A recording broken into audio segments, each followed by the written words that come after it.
Si je vous disais qu'une de nos matriarches avait un piercing, et oui, Rebecca, Rivka, notre matriarche, a reçu un anneau de nez, c'est écrit noir sur blanc dans la Torah, dans les livres de Bereshit, de la Genèse. Si tu aimes ce genre de contenu, n'hésite pas à t'abonner et à partager. Alors finalement, les piercings dans notre tradition, est-ce cachère ou pas cachère?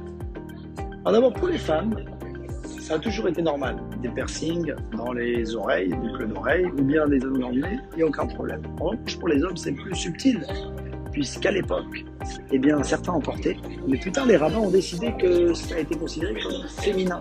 Et il y a une interdiction de l'oïdivaj gever sivatisha.